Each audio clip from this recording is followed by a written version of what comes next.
Craig Brotman. Who are you and why do we care? That's a good question. My name's Craig Brotman. I'm originally from the Maryland area. I moved to Atlanta in '93 because I had heard how big tennis was without the. And I'm one of the few guys that travel the pro tour stringing and customizing rackets for pro players. So I was a ranked junior, but I understand the equipment side more than the teaching side. So I'm not a high performance coach. I can look at high performance players and see what they're doing and what the equipment is not allowing them to do. So I've gone more the technical side, but my tennis background has allowed me to do that. Got if it. that makes any sense. Yeah, it Yeah. does. And we all have that our own path as to where Yeah. we end up. And some end up coaching, some end up on the technical side, some end up. Bobby's actually really good at the administrative side. He knows Yeah. how to run a club, but that Yeah. doesn't necessarily mean every coach is really good at that. We've got certain people that do certain things different in the industry. Now, you say you came down specifically in the early 90s, and that's what, a couple of years, that about the same time, Bobby, as we talked to the Jensens. I think that was about the same year they won the French Open after moving to Atlanta because it was a big tennis city. Exactly. We all got here right around the same time. We Well, all arrived in Atlanta. I don't know. Yeah. I was a sophomore in high school, so I was still trying to get my ranking high enough to see if I could play tennis in college. So I was on a different path. Craig, B41, that Shaun will let us know he's younger repeatedly throughout the podcast. Come on, He'll it's bring been those... months since I've said anything. That's funny. I had my But chance. I actually strung for Luke and Murphy in college. when they were There's the college. connection. Okay, Yeah. nice. So I've known them and Rebecca and Pat and yeah. Okay, very nice. And I mean, it's a small community, you know? right. Yeah, there are lots of us, but we pretty much all know each other. Correct.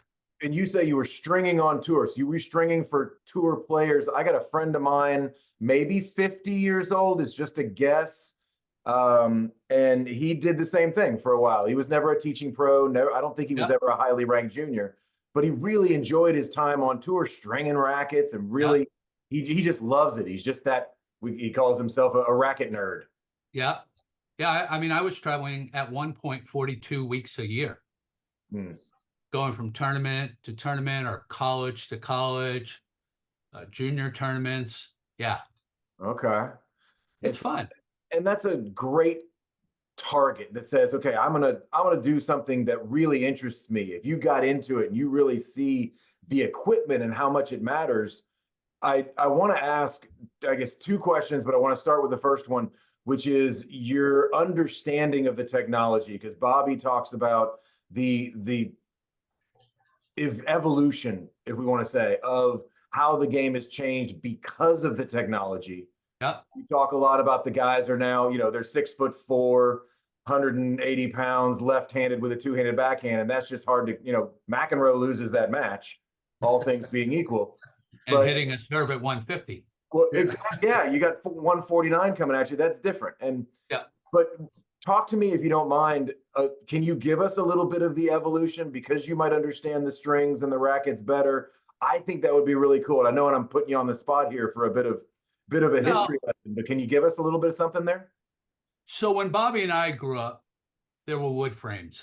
Okay. Wood frames were heavy. Okay. And tennis elbow wasn't as prevalent as it is now. Now, you guys are both teaching pros.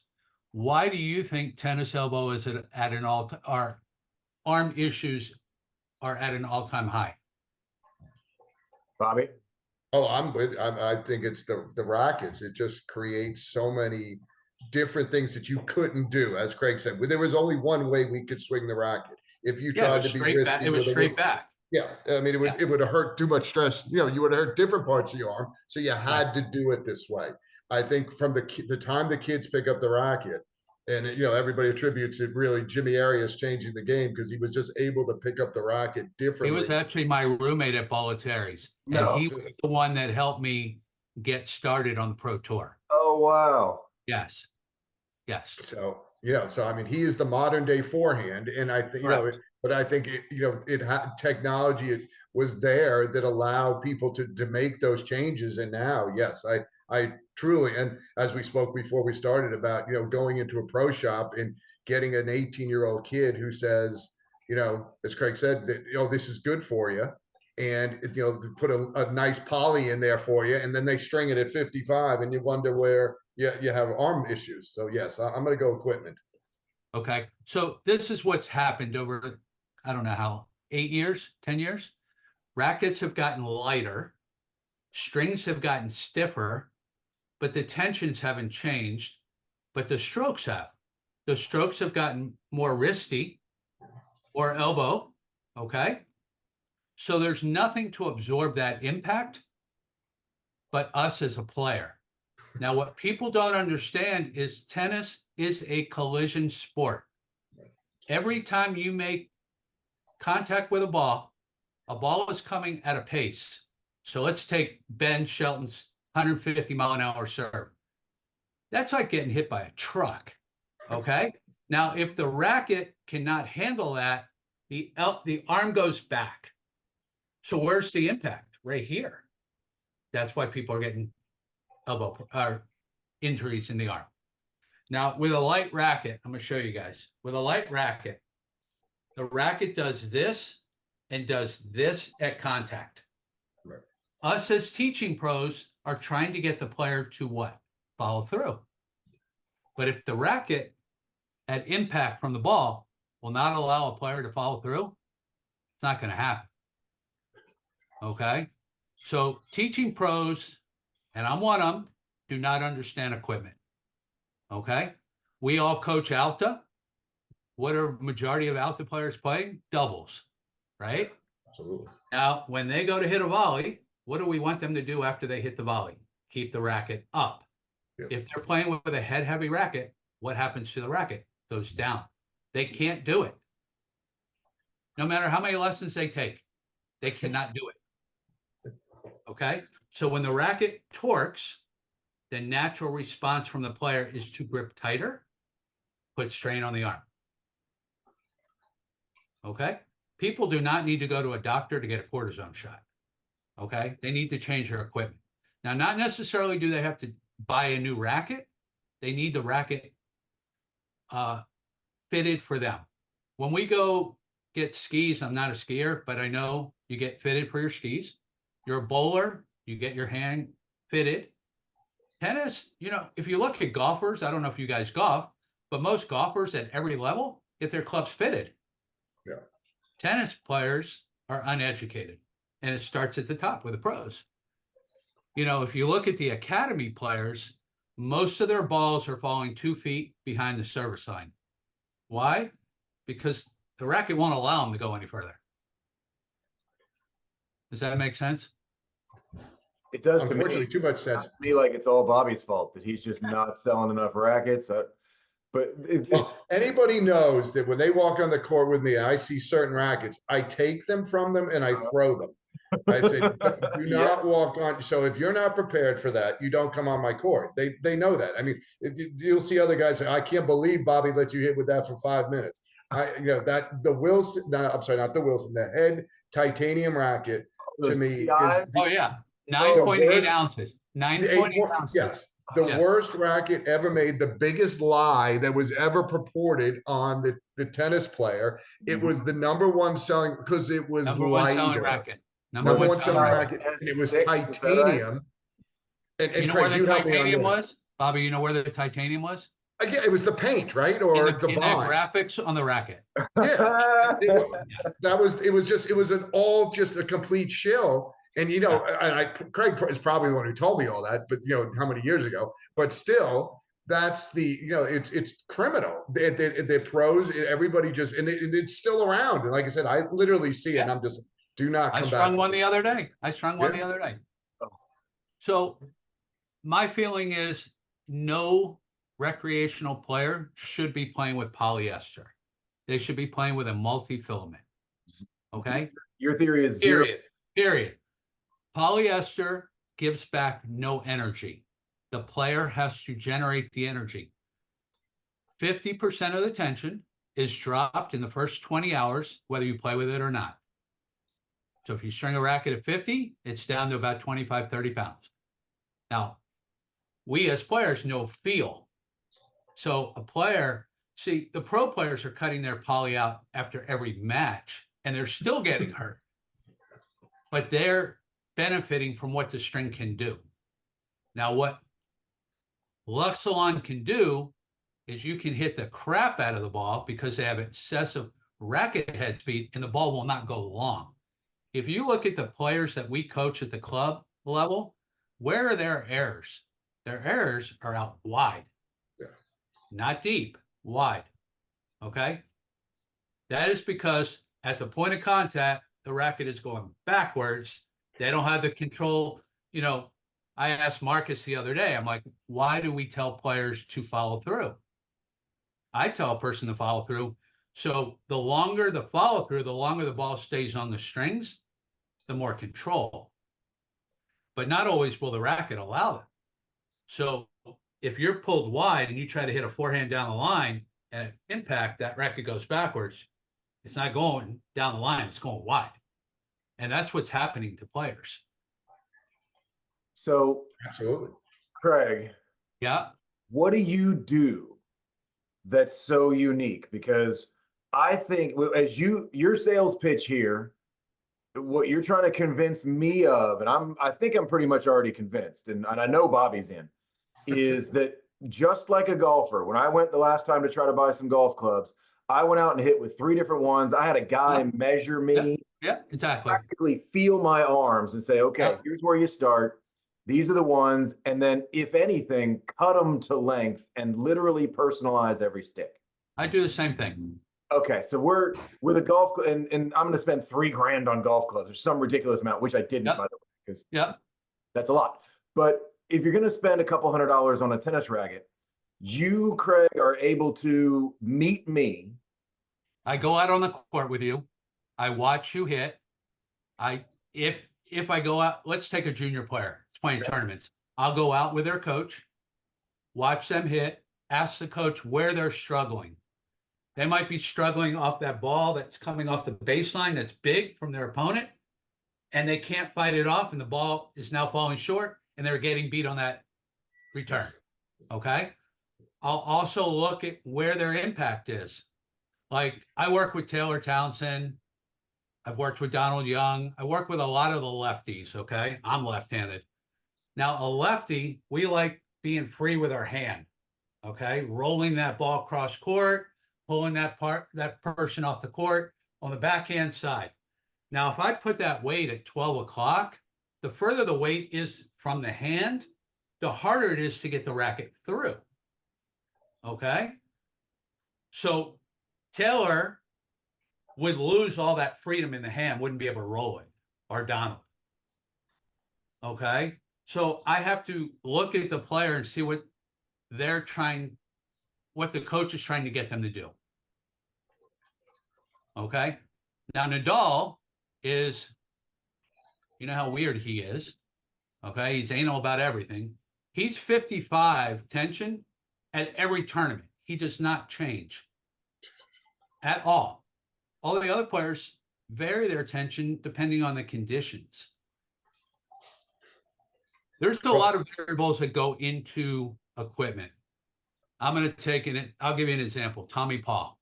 He was a Wilson player, switched to Yonex, and his game has gone through the roof now.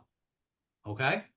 Now, he was playing with a matte finish, flat finish on the Wilson. Now he's playing with a shiny finish on the Yonex and a different shape. So the paint is what makes Tommy Paul so good? So the shape of the racket, Right. The specs are different in that Yonex. And the fact that he went shiny, and Yonex doesn't make a shiny frame, their frames are flat. Okay. Now, when you start adding layers of that to a frame, it stiffens it up. Shiny paint stiffens the racket? Yeah, absolutely. Forgive my If you notice, a lot of players, when they're trying out frames, they're trying out black frames. They like the black finish. It's a little more flexible. Really? Yeah, the more coats you put on, yeah, the stiffer the frame gets. I guess Now, would it's- that be true with strings as well?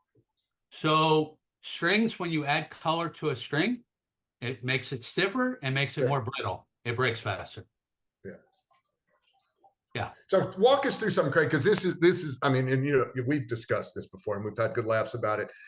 The racket that you go in and say, I want the same racket as Roger Federer. Is Roger Federer playing anywhere near what you would buy off of the shelf at your serve? No, none of the players are. Okay. Majority of the players are playing. I'm not sponsored by Babolat, so I don't care. The frame Nadal plays with is not the current Babolat Aero. It's the original Aero. Okay. These guys find a frame they like and they're going to stick with it. The manufacturers just paint it to their new graphics because they want to promote it. Yep. And some frames the players are playing with aren't actually the frame that the graphics say they are.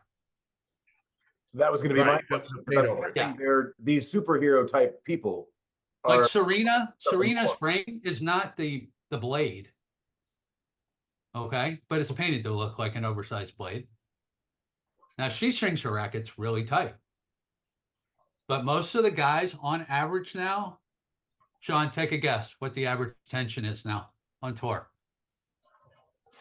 I know it used to be higher. I'm thinking of Agassi. I heard rumor he was like 80 at some point. I would guess I it's- was at 80 in a junior, as a junior in a Prince Graphite. yeah, I was 80. insane, Yeah. Craig. Yeah.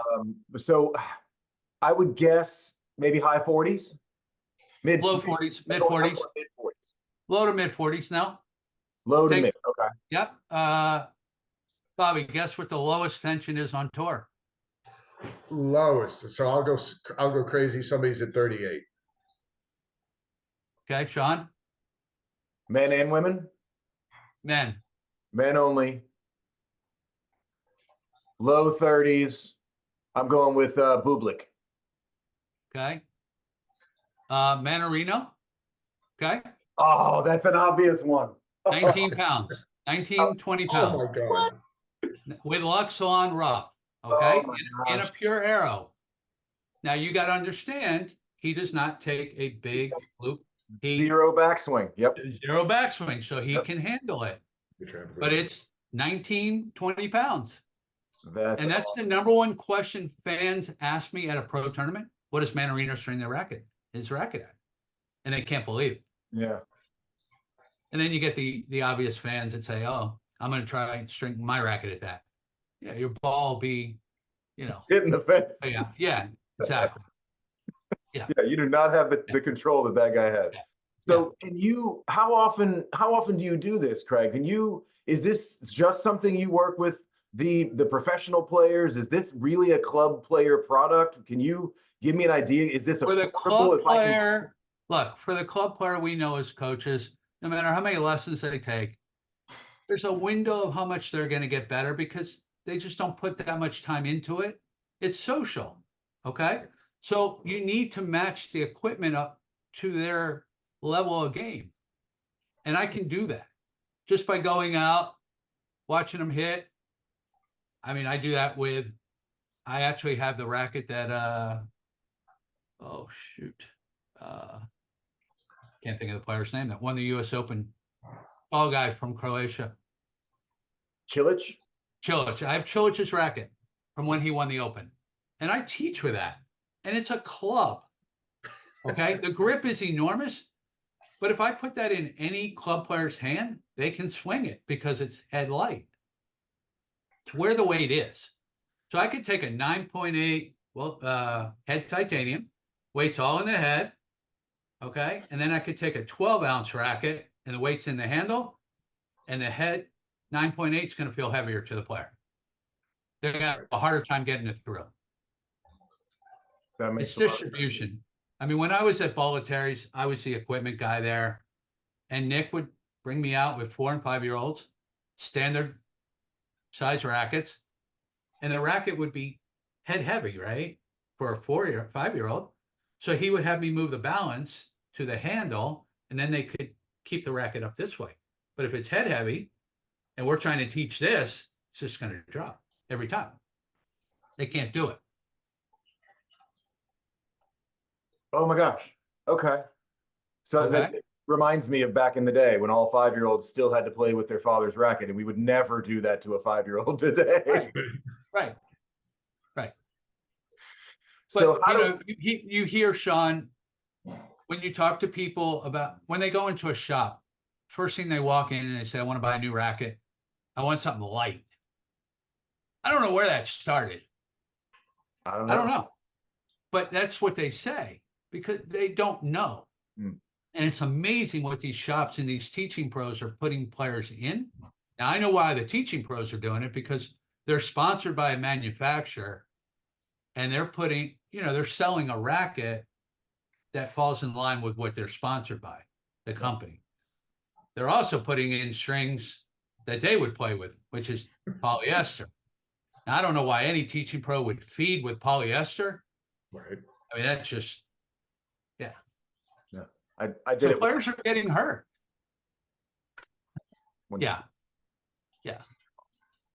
So, I mean, but it's everything you're saying. You see the path, and as you said, there's only so much better we're going to make these players to get them.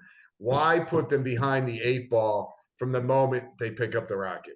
That's the part that's amazing. And I know, they'll go to the pro shop and and your serve got smarter because they realized, okay, teaching pros might have contracts, they can sell a racket. So we're going to do this demo program that essentially locks you in to your serve. So you're going, and Dale's background was in string, I get it, but that's not the 18-year-old that's stringing in his shop today. It's a bad process. And it seems like the only beneficiary is, well, us, because I laugh because we sell a heck of a lot more grips. Because the racket turned in my hand. It has nothing to do with your grip. It has everything to do with what we were talking about. And then, of course, as Craig said previously, Craig, I'll let you have the line about the orthopedic surgeon. Yeah. I mean, I tell everyone when they're interested in polyester, I'm like, I hope you have an orthopedic surgeon on speed dial, because you're going to need one. Something's going to get hurt. And it's at an all-time high because they're trying to push lighter rackets, stiffer strings. The strokes are changing. If someone does not hit a ball clean, they cannot play with an 18-20 frame. The sweet spot is like this. There's only a few players that can play with that. I recommend 16-19 frame. But so Craig, who is they? We say they are convincing the players. The manufacturers, the teaching pro, So they includes me and Bob. Well, yeah, just because. Not me. I throw the rackets.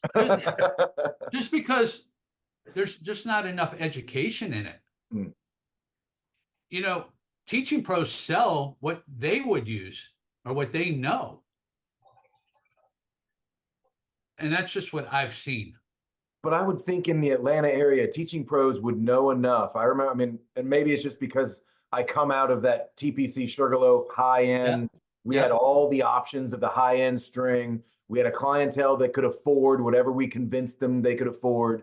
We didn't put poly in anybody's racket. We were selling them NXT and natural gut. And I think back in the day, that's probably what everybody was stringing with. So less arm trouble, even with a giant racket. But I would think now we have this conversation, Bobby and I do all the time with people. Everybody says, well, there's not enough education. Whose job is it to educate, and how do we help? So Craig, can we put you in charge of this somehow in Atlanta and say, let's educate everybody? Yeah, absolutely. I mean, I love doing this with players, and I love seeing their expression when they hit the ball better because they've adjusted their equipment. Yeah. And it's unfortunate because we do have access to Craig. We do have access, as we said, to other people that are very into stringing and understand the importance of, but another gentleman comes to mind who's in the Norcross area. You know, a small shop. He doesn't compete with the bigger rackets. If you want a Fila or a Danae, you can go get it and, you know, custom up. I remember I loved when Volkel came to America. When they first came to America. Great frame. Great frame. And, you know, and they said, we're not going to become American. We're not going to, and, you know, to keep up with Wilson, they cannibalized their line too much.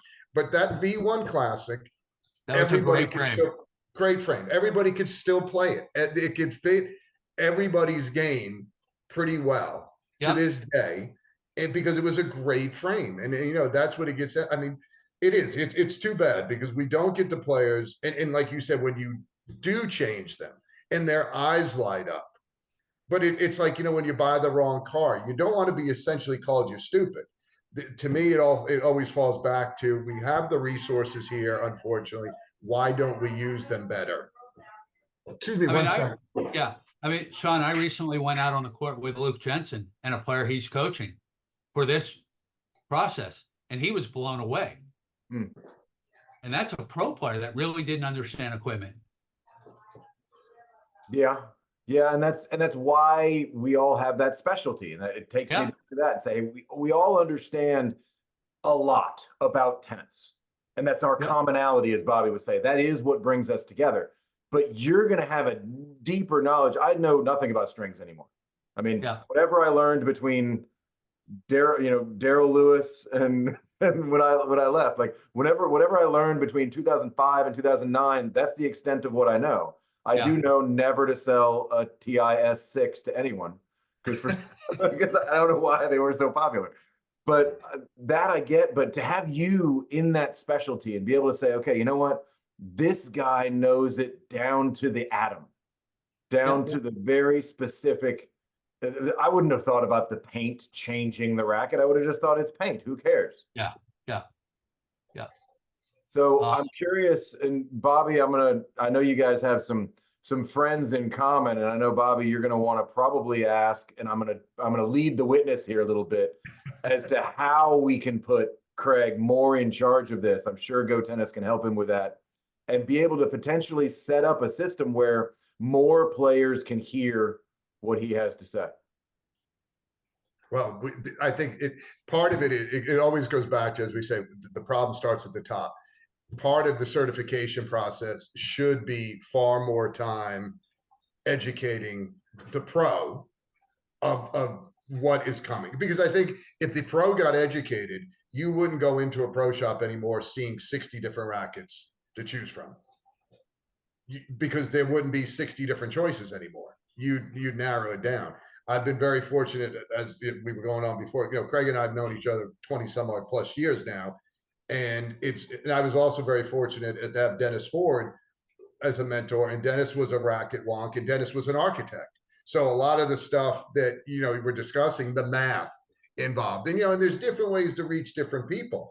You know, you don't have to make it about paint. You could make it interesting. I mean, Dennis used to go into physics and, you know, and talk, and Craig brought it up even so slightly. And you try to explain this to players, the conditions. Listen, when it's colder, what is the cold going to do to the racket and the ball? That's going to change things, you know. So, I mean, I'd like Craig speak to that, and also a broad base. And I know this is one of the favorite questions we get all the time, that I just sit there and go, okay, there's no real answer. You know, how many times a year should I string my racket if I'm not breaking strings? So, you know, conditions, what does that play on the racket? And then, you know, some broad base, because, you know, I get it. People don't have a lot of time, and they want somebody to make their life easier by giving them answers. And if you give them a tough answer, that complicates things. So let me ask you guys a question. Have you ever experienced somebody going and demoing a racket? They love how the demo plays. Then they go and buy the racket. Hate it. And hate it. You guys know why? Strings are tighter. No. Uh-oh. John, do you know? I would have guessed the personalization, because the demo is going to have been used a little bit. And I would guess when I have to buy one, I got to put in fresh strings, and that makes it different. Okay. So this is the inside. Okay. Demos are rejects that are out of spec. Oh, geez. Manufacturers. So let's say you are going and you're buying Hang Racket on, X. mute, turn him off, quick, turn him off. You're buying Racket X and it's 310 grams. Okay. Now that demo could be 305. It could be 300. So instead of the manufacturer throwing it in the trash, they're selling it to the stores for demos and making whatever they can off demos. Really? So it's out of spec. How about practice balls? The thread is a little different. So what do? They sell them to us for teaching. It's the same thing. It's the same thing. That's why people love or hate demos, and then they buy the racket and it plays completely different. Wow. Yeah. Now, when I'm stringing for a retail customer, if they're playing out in the winter, I definitely go way lower in tension. Yeah. Colder, harder to hit. Yeah. So some of those we all know. It's winter, maybe you get your racket restrung, lower the tension a little bit. Maybe it's summer, tighten it up. So what, to Bobby's question, and I like this about racket guys too, you're going to tell me how often I'm going to string my racket, and there's different advice out there. Let's say I never break a string. How often should I string my racket? Minimum twice a year. Minimum twice a year. It's like a rubber band. You stretch it out for a long period of time. It loses its elasticity and goes dead. Okay. Typically, how many times a week you play, you string it. Yeah, I mean, so that's a thing. The whole how many times a week I play. If I play 7 times a week, minimum twice a year. Minimum twice a year. Okay, but if I play 5 times a week, you're going to tell me 5 times a year. Yeah. Fascinating. I always thought that was a crap. I just thought tennis pros made that up. So pro players, people ask me this all the time. How often do they change to new frames? Switch out their frames. Oh, so they carry what, 10 or 12 in their bag, and they about got 8 to 10. About 8 to 10. Okay, so 8 or 10 in the bag. They got fresh strings in every one. Some of those guys are going to have a couple, maybe higher or lower if they need to reach in something different at attention. Yeah. And those specific 10 rackets, how long do they live? When do they go in the trash, or when do they get rid of them? I don't know. Every tournament? Every 4 months. 4 months. That's longer than I expected. Yeah, because they're stringing them so often every day. Now, the pro players, when we're doing a tournament, they're stringing the rackets, all of them, every day. And if they don't use them, we're cutting it out. They're not using those rackets I strung. So let's say I'm at the Miami Open and I'm working with Medvedev, and he's supposed to play tonight, and they get rained out, and I strung his rackets for the match. He is bringing those rackets back, and I'm cutting out the fresh strings, stringing them tomorrow for his match. Because the conditions are different tomorrow than they are today. Sure. Yeah. Huh. So US Open night matches in New York, do you think it's a little bit cooler than opposed to a day match? Oh, yeah. Yeah. And then the other thing we do at tournaments is, like, I just did Delray Beach Open, done that for 19 years. There's 3 of us there. I break the draw up. So I assign a player to a stringer, and that stringer has that player all the way through, unless we get into an emergency on the court. They have to send it off. That way, it's the same stringer, same machine, even though the machines are all calibrated. Some can tell all the way through.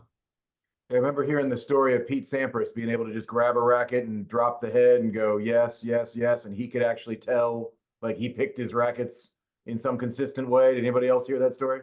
There was something about him being able to feel the weight of the racket, and he would pick out a racket and say, no, this one's off. And they'd go measure all of them, and he was right every time. That's funny you bring that up, because when I was at IMG, I used to take care of Tommy Haas's rackets. Okay. And every Thanksgiving, he would bring in 200 brand new frames for the next year. And he would bring me 200 sets of gut, which killed me every time.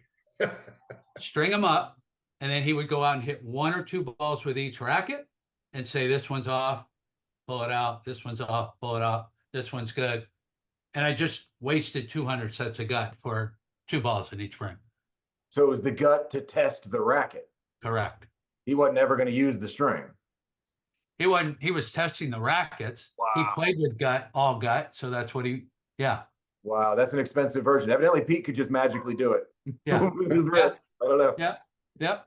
They're I all do not different. have I that mean, skill. I don't have it either. That's awesome. But all the players are, Bobby. they're all picking their own way. That's fun, and I love the stories because it's cool to hear some of that inside information to know how unique everybody is, but then also how magic some of these guys are. I mean, just Bobby, imagine playing with 19 pounds in your racket and getting away with it because you feet your Mannarino and you got no backswing and the feel. And now I know why he hates watching himself play tennis. Like that just makes sense. All right, so Bobby, what else you got for Craig before I hit him with King of Tennis? Well, again, I'm trying to think what bit of advice for the recreational player, Craig, would you give them when they're walking into the pro shop, outside of what their coaches told them, which gets lost in the process. Entrusted, this is for you. This was my morning lesson with the lady. I said, you have to watch the podcast today because it's not going to be me. And I think that's something that's important. And that's why I think we have to promote Craig's role, because I think a lot of times when you hear you hear different things from the same person, it loses its significance. So I was like, you're not going to hear this from me. You're going to hear it from somebody. This is what they do. So Craig, what would you tell the person looking to go into my racket? They need to demo several rackets and figure out what they like from each racket, what they're able to do and what they're not able to do. You need to get feedback. When I work with a junior player and I add weight and change everything, I need feedback. Sometimes players don't do a good job expressing what they're feeling.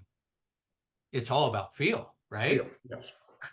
And as a tennis player coming from the other side, I understand what they're trying to say, so I can understand them. But sometimes coaches don't understand what they're trying to express. Absolutely. And we'd be remiss. And the player doesn't understand that they can't follow through sometimes, and it's the racket. When we were growing up, we would string rackets, and we always had one favorite, right? Absolutely. And you go to a tournament, and you broke the string, and then you go to the other racket, and the ball's sailing on you, and what did you think? The tension was off. Yeah. It's probably not. It's the balance is off. The specs are off. Because all rackets, when I get a bunch of rackets from a manufacturer for a pro player, they're all over the place. I might have lead tape this long on one and this long on another. They're that off. One other area, and we've hammered the strings, but again, good points about what would you say recreational player. I don't recommend a 97, and I don't like going over 100, but I'll maybe I'll go to 100. I don't go over 100 either. I don't go over 100. Yeah. So that's really and we're talking about Wilson maybe a little bit more oval, and one might be a little rounder, but that we're in the 98 to 100. Yeah, 98 to 100. I would go 10-8 range, 11-2.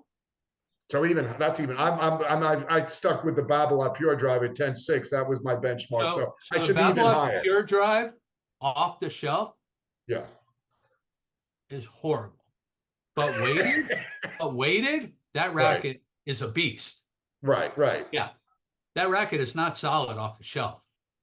So you're telling me that's not the one that Andy Roddick was playing with? No. No. But all those guys have their rackets tweaked. Right. They might play, some guys might play with a different shaped butt cap, because if a player holds the racket real low and it's a fat butt cap, it's going to cause irritation right in here. So I can do all that. I can tweak all that. Can you take my racket and make it look like Richard Gasquet's racket? Because that just looks horribly uncomfortable. I can. Because that sounds like a terrible, like such a unique concept, right? Yes, it is. Yep. Oh, that's good. I used to do that with Melise, with his frames. Yeah. The X-Man. I miss that guy. He was talented, boy. Yeah.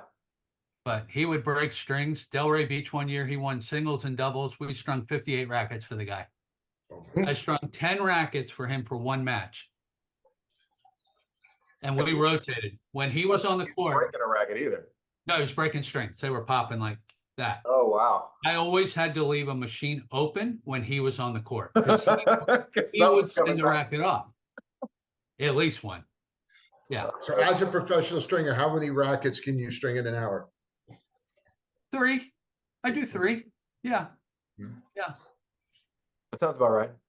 Yeah. Yeah, I do 3. I average about 12 minutes a racket. Yeah. Whether it's poly or gut, doesn't matter. I don't like doing a, AOU rough in a prestige with a butt cap system in a 90, 95 head size. Or But those prints with the wheels in them, those were terrible too. so I was involved in that. The O ports. Really? I was on board with Prince. I did all their play testing and all that for the player. Yeah. That is a very easy racket to string. Oh, it drove me nuts. Oh, yeah. Well, I knew how to do it. Well, okay. Well, if you invent the thing, that's You just got to get the hip involved. Oh, yeah, you got to hold it and then Yeah, pull it. exactly. No, that was Exactly. awful. Yeah. Yeah. But once All a right. player like Davydenko played with that frame, they couldn't get him off it. Oh, no, I every time I saw it come in, it was the last one I wanted to do. Yeah. Yeah. No fun. All right, Bobby, we good? We are good. Thank you, Craig. We're going to do this again soon, and we'll see you soon, I'm sure. Yeah, Yeah, we'll absolutely. follow up with getting them involved because we want to get more people to understand what you're capable of and see if we can get you in front of as many people as possible. Yeah, no, that'd be great. This can change a lot. If I can save, there's your sales pitch, right? How many lessons are you going to save yourself by having this service to be able to get something personalized?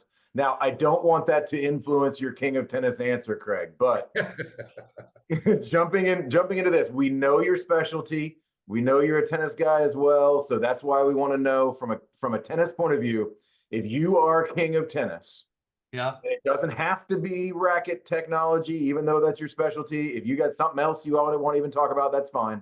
But if you are King of Tennis for the world, for Atlanta, for anywhere, is there anything you would do or change? I thought about that. I would like to combine more of the men's and women's tour events, shorten the season. If you look at the tournaments on the schedule, the ones that are combined have the greater draws from the fans, and the experience is much better. I'd also like to see the players more involved with the fans. I used to do the clay courts in Houston and Mattress Mac. Would always do like a Bacardi bar or something, different theme every session where the players were actually interacting with the fans and the players loved it. And by the players doing it, they earned points and would get stuff from Mattress Mac. I thought it was really cool. The other thing is at pro tournaments, I would change finishing the evening session with doubles. The majority of players, recreational players, play doubles. Have it when the night session starts, when people are coming in.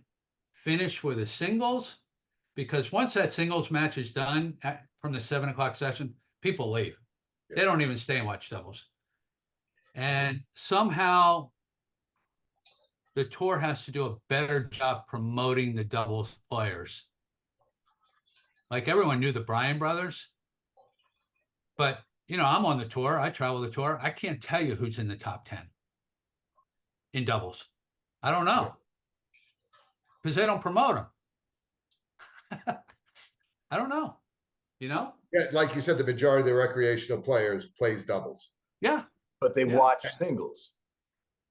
they watch names. Yeah. Coco. Amen. Alcaraz. Alcaraz. The guys that are really promoted, that's who they watch. But like when I go to these tournaments and I go to the US Open, I love watching the practice more than the matches. I like seeing how these guys practice. Right, but we're unique in that, Craig. And we talk about this a lot. We are the guy, my friends all go to qualifying. Absolutely. We're watching the qualifying in the first rounds because we get to see those. Absolutely. It's a bunch of guys nobody's ever heard of except us. Correct. So I don't know that you can convince the casual fan who's watching Tennis Channel on a Sunday to watch anybody other than the guys who play on Sunday. No, I get that. I get it. Like, I don't even watch tennis anymore. The only tournament I love to watch is the US Open. I'll watch all the matches. I'll stay up late every night. I love that tournament. Huh? What's the difference? I don't know. I haven't figured that out. I just love that event. Okay. I love New York and the night matches. They go late into the night. Just that whole thing. Yeah. Yeah. I guess I've been around it so long. I don't enjoy watching tennis anymore. It's like if I was a chef, I wouldn't want to come home and cook. Right? I mean, That's a point. you know? But I completely agree with you. And this is one of my pet peeves about tennis as well, that they always sell the name. Where golf, they sell the game. If you get a Tiger Woods, the popularity of the sport increases exponentially. John Daly, a personality, can change the game. Tennis, you know, we had the Connors, we had the McEnroe, we had the Sampras, then we waited.